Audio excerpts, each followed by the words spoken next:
Chúng ta sẽ cùng nhau bước vào một hành trình dài hơn 2.000 năm, từ những ngày đầu tiên của giáo hội trong bóng tối hầm mộ Rome, qua thời kỳ vàng son khi giáo hoàng khiến vua chúa phải run sợ, đến những câu chuyện kỳ lạ, đôi khi rùng rợn về các vị giáo hoàng trong lịch sử.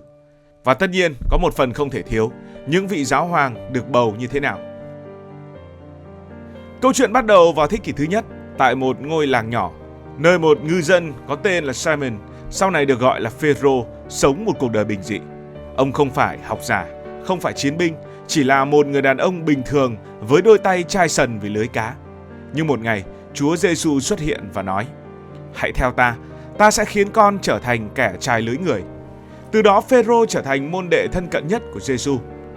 Khoảnh khắc định mệnh nhất đến khi Chúa Giêsu trước khi bị đóng đinh tuyên bố: "Con là Phêrô, nghĩa là đá. Trên tảng đá này ta sẽ xây dựng giáo hội của ta, và quyền lực âm phủ không thể thắng nổi." Sau cái chết của Giêsu, Phêrô trở thành lãnh đạo của cộng đồng Kitô hữu non trẻ. Ông rời nơi ở của mình, vượt hàng ngàn cây số đến Rome, trung tâm của đế quốc La Mã hùng mạnh, để truyền bá đức tin. Nhưng Rome không chào đón ông. Kitô giáo bị xem là tà giáo và người theo đạo bị săn lùng như tội phạm. Năm 64 sau công nguyên, một trận hỏa hoạn kinh hoàng đã thiêu rụi Rome và hoàng đế Nero đổ lỗi cho người Kitô hữu để xoa dịu dân chúng. Phêrô bị bắt, bị kết án tử hình. Theo truyền thuyết, ông xin được đóng đinh ngược trên đồi Vatican vì cảm thấy mình không xứng đáng chết giống thầy. Nơi ông hy sinh giờ là trung tâm của Vatican, và dưới lòng đất nhà thờ Thánh Phêrô, các nhà khảo cổ đã tìm thấy một ngôi mộ được cho là của ông, một bằng chứng sống động về sự khởi đầu khiêm tốn của giáo hội. Sau Phêrô, các giám mục Rome tiếp nối vai trò lãnh đạo, nhưng trong 300 năm đầu, họ sống trong bóng tối theo đúng nghĩa đen. Các Kitô hữu tụ họp trong những hầm mộ dưới lòng Rome, nơi họ khắc hình thánh giá và cầu nguyện trong bí mật. Mọi thứ thay đổi vào năm 313 khi hoàng đế Constantine ban hành sắc lệnh Milan, hợp pháp hóa Kitô giáo. Giám mục Rome, lúc này là giáo hoàng Sylvester đệ nhất, bỗng trở thành nhân vật quan trọng. Constantine tặng ông cung điện Lateran, biến nó trở thành trụ sở đầu tiên của giáo hội. Đến thế kỷ thứ 5, khi đế quốc La Mã sụp đổ, giáo hoàng Leo đệ nhất bước lên vũ đài lịch sử. Năm 452, khi vua man dợ Attila dẫn quân đến cổng thành Rome, ông một mình ra gặp vị vua này, thuyết phục Attila rút lui. Không ai biết chính xác ông nói gì, nhưng chiến công này biến giáo hoàng trở thành biểu tượng bảo vệ văn minh phương Tây giữa thời kỳ đen tối. Đến thế kỷ thứ 6, giáo hoàng Gregorio đệ nhất, hay còn gọi là Gregorio Đại Đế, chính thức đặt nền móng cho quyền lực của giáo hoàng hiện đại. Ông cải tổ giáo hội, gửi nhà truyền giáo đến Anh và Đức bây giờ, viết những bài thánh ca vẫn được hát đến tận ngày nay. Từ đây danh hiệu giáo hoàng trở nên phổ biến, đánh dấu sự khởi đầu của một đế chế tinh thần kéo dài hàng ngàn năm. Vậy, giáo hoàng có quyền lực gì mà khiến cả thế giới phải chú ý? Hãy tưởng tượng một người không cần đội quân hùng hậu hay kho vàng bạc, nhưng có thể ra lệnh cho vua chúa, phát động chiến tranh, định hình số phận châu Âu. Đó là giáo hoàng ở thời kỳ đỉnh cao, quãng thế kỷ thứ 11 đến thế kỷ thứ 13. Quyền lực của giáo hoàng dựa trên hai chân trụ, tôn giáo và chính trị. Về tôn giáo, ông là đại diện của Chúa trên trái đất, người duy nhất có quyền ban phước, diễn giải kinh thánh và ban hành giáo luật. Ông có thể khai trừ bất kỳ ai, từ những người nông dân bình thường đến những vị hoàng đế. Thời Trung Cổ, bị khai trừ không chỉ là mất linh hồn mà còn bị xã hội cô lập hoàn toàn. Năm 1077, hoàng đế La Mã thần thánh Henry đệ tứ dám thách thức giáo hoàng thời điểm đó bằng cách bổ nhiệm giám mục riêng. Kết quả là ông bị khai trừ. Henry phải băng qua dãy núi Alper trong mùa đông khắc nghiệt, đứng chân trần trong tuyết suốt 3 ngày trước lâu đài Canossa để xin giáo hoàng tha thứ. Một vị vua quỳ trước giáo hoàng, cảnh tượng ấy đã nói lên tất cả. Về chính trị, giáo hoàng từng là quân vương thực thụ. Năm 756, vua Pepin của người Frank tặng giáo hoàng một vùng đất rộng lớn ở trung tâm Italia, gọi là lãnh thổ giáo hoàng. Với lãnh thổ này, giáo hoàng có quân đội, thu thuế và cử sứ thần đến các nước. Đến thế kỷ thứ 19, lãnh thổ giáo hoàng đã bị Italia sáp nhập vào năm 1870 sau khi quân đội của vua Victor Emmanuel đệ nhị chiếm Rome. Giáo hoàng Pio đệ 9 tự nhốt mình trong Vatican, tuyên bố là tù nhân của Vatican. Đến năm 1929, một hiệp ước được ký, biến Vatican trở thành quốc gia độc lập nhỏ nhất trên thế giới, chỉ 44 hectare mà thôi. Dù không còn lãnh thổ rộng lớn, giáo hoàng vẫn giữ quyền lực mềm khổng lồ. Giáo hoàng Gioan Phaolô đệ nhị đã góp phần làm sụp đổ khối phía đông bằng những bài giải đầy sức mạnh. Hay giáo hoàng Francisco ngày nay, vào năm 2025, vẫn khiến các lãnh đạo thế giới lắng nghe khi nói về hòa bình, biến đổi khí hậu và công lý xã hội. Vậy, giáo hoàng được bình chọn như thế nào? Khi một giáo hoàng qua đời hoặc thoái vị như Benedicto vào năm 2013, lần đầu tiên sau 600 năm, các hồng y dưới 80 tuổi từ khắp nơi trên thế giới tụ họp trong mật nghị hồng y. Họ bị giữ trong Vatican, cách ly hoàn toàn, không điện thoại, không internet, không thư từ. Thậm chí, những bức tường được quét bằng thiết bị chống nghe lén và mọi người phục vụ phải thề giữ bí mật. Vậy những hồng y là ai? Hồng y dịch sát theo nghĩa đen, tức là áo đỏ, là những người giữ vị trí then chốt. Họ là những người được giáo hoàng bổ nhiệm, thường là các giám mục xuất sắc từ khắp thế giới để cố vấn và bầu chọn giáo hoàng mới trong mật nghị. Tính đến năm 2025, có khoảng 120 hồng y dưới 80 tuổi đủ điều kiện tham gia bầu cử, và con số này thay đổi tùy theo quyết định của giáo hoàng đương nhiệm. Việt Nam còn một hồng y là Phêrô Nguyễn Văn Nhơn, nhưng ngài đã nghỉ hưu. Màu đỏ của các hồng y giờ không chỉ còn mang ý nghĩa tử đạo theo nghĩa đen, mà còn là biểu tượng của lòng trung thành tuyệt đối với giáo hội. Quá trình bầu cử giống như một nghi lễ cổ xưa, pha chút thần thánh. Mỗi ngày, các hồng y bỏ phiếu tối đa 4 lần, 2 vào buổi sáng, 2 vào buổi chiều. Họ ngồi trên chiếc ghế gỗ giản dị, viết tên ứng viên lên phiếu bằng tay, rồi đặt phiếu vào một chiếc bình bạc. 3 hồng y được chọn ngẫu nhiên đếm phiếu, kiểm tra từng lá trước mặt mọi người.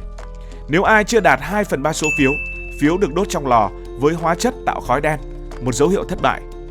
Khi một ứng viên thắng, hóa chất khác được dùng để tạo khói trắng, kèm tiếng chuông từ nhà thờ Thánh Phêrô vang lên. Cả thế giới nín thở chờ tân giáo hoàng xuất hiện trên ban công. Người được chọn không cần là hồng y, nhưng từ năm 1378, mọi giáo hoàng đều xuất thân từ hàng hồng y.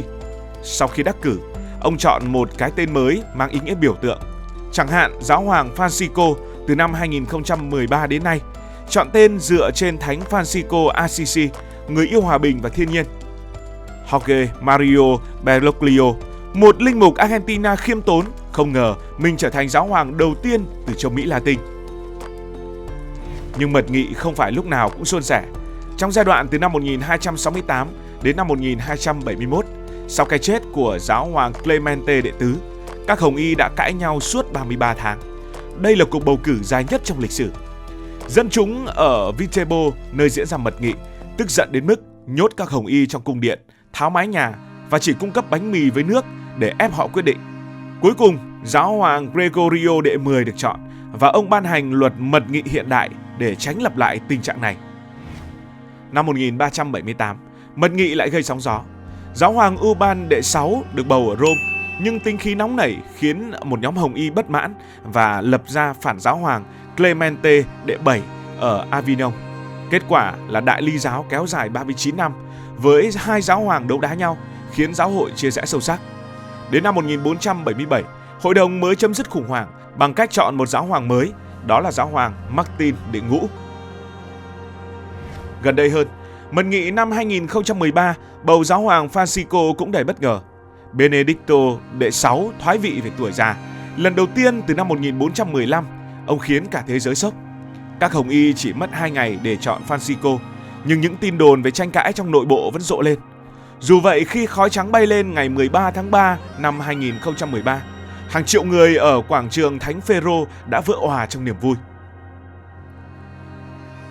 Những câu chuyện thú vị vẫn chưa dừng lại, và sau đây là một số sự thật liên quan đến những giáo hoàng. Đây là những vị giáo hoàng đặc biệt ở trong lịch sử. Có một giáo hoàng được gọi là giáo hoàng chiến binh, đó là giáo hoàng Julius đệ nhị, lên ngôi vào năm 1503. Ông không chỉ là nhà bảo trợ nghệ thuật, ủy thác cho Michelangelo vẽ trần trang trí Vatican, mà còn đích thân mặc giáp, cầm kiếm dẫn quân đánh trận. Năm 1511, ông dẫn liên minh chống Pháp, cưỡi ngựa giữa kẻ thù để bảo vệ lãnh thổ giáo hoàng. Một trường hợp đặc biệt được gọi là Hội nghị tử thi. Năm 897, giáo hoàng Formosus bị khai quật sau 9 tháng để xét xử trong một sự kiện ghê rợn gọi là Hội nghị tử thi. Tân giáo hoàng Stephen đệ 6, người căm ghét giáo hoàng cũ, đã dựng xác ông lên ngai, thuê luật sư biện hộ cho cái xác, rồi kết tội ông về các tội danh cũ. xác bị chặt ngón tay, lột áo và ném xuống sông Tiber. Dân chúng đã phẫn nộ lật đổ giáo hoàng ngay sau đó, nhưng vụ việc vẫn là một sự kiện khó quên trong lịch sử giáo hội. Có một vị giáo hoàng được gọi là giáo hoàng phù thủy. Ông lên ngôi vào năm 999. Giáo hoàng Sylvester đệ nhị là một học giả lỗi lạc, am hiểu toán học, thiên văn và cơ khí. Ông giới thiệu số Ả Rập vào châu Âu và chế tạo đồng hồ thiên văn. Nhưng thời đó kiến thức bị xem là ma thuật và tin đồn lan truyền rằng ông giao kèo với quỷ, sở hữu một đầu tiên tri bằng đồng biết nói. Khi qua đời, người ta đồn ông bị quỷ kéo xuống địa ngục, dù thực tế ông chỉ là nạn nhân của mê tín thời Trung Cổ. Năm 1978 được gọi là năm Ba Giáo Hoàng. Đây là một năm rất biến động trong lịch sử của Vatican. Giáo hoàng Phaolô đệ 6 qua đời vào tháng 8. Gioan Phaolô đệ nhất lên ngôi, nhưng ông mất chỉ sau 33 ngày, ngắn nhất trong thế kỷ 20. Tin đồn ông bị đầu độc lan rộng dù không có bất kỳ một bằng chứng nào. Cuối cùng thì giáo hoàng Gioan Phaolô đệ nhị đã lên ngôi.